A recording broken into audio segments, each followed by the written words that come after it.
آل محمد۔ سب سے پہلے تو اللہ کا لاکھ لاکھ شکر گزار ہوں کہ آپ سب کی دعاؤں سے اور اپنی ماں کی دعا سے اللہ نے استقامت دی، اور یہ آج 78واں دن ہے کنٹینیوس پرپیچول اریسٹ کا۔ میں اس بات پہ خوش ہوں کہ جس ویژن پہ اپنے چیئرمین عمران خان صاحب کے ساتھ میں شامل ہوا تھا، اللہ نے اسی پہ ثابت قدم رکھا، جس طرح اللہ نے دعا بھی بتائی ہے قرآن میں کہ ربنا افرغ علینا صبرا وثبت اقدامنا وانصرنا علی القوم الکافرین۔ میرا میسج محبت کا ہے۔ عمران خان صاحب میرے لیڈر ہیں اور رہیں گے، اور انشاءاللہ وزیر اعظم بنیں گے دوبارہ، اور پاکستان تحریک انصاف کی انشاءاللہ حکومت آئے گی۔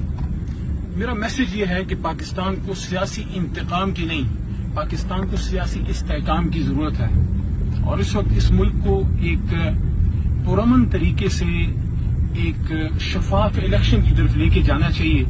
ہم سب پاکستانی ہیں، ہم میں دہشت گرد اور غیر محب وطن کوئی نہیں۔ میں ہمیشہ پہلے بھی اس بات کا، جب حکومت میں تھا، جب پہلے پوزیشن میں تھا، یہ کہتا تھا کہ کسی پہ غداری کے فتوے نہ لگائیں۔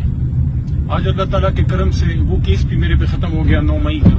باقی بھی جتنے 2 کرپشن کے کیسز نے لگائے، 4 MP سارا کچھ اللہ کے کرم سے ختم ہوا۔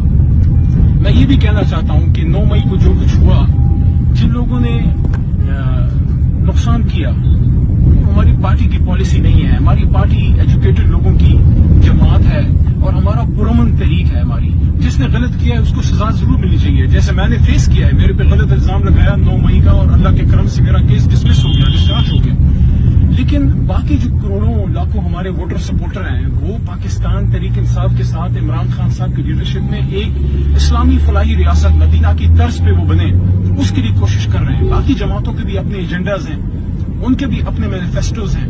میں کسی جماعت کو برا نہیں کہتا، لیکن یہ ضرور کہنا چاہتا ہوں کہ تحریک انصاف جو ملک کی سب سے بڑی جماعت ہے، اور عمران خان صاحب جو اس وقت پاکستان کے نہیں امت مسلمہ کے بڑے لیڈروں میں سے ہیں، عمران خان سب کچھ ہو سکتا ہے۔ وسلم مبارک علی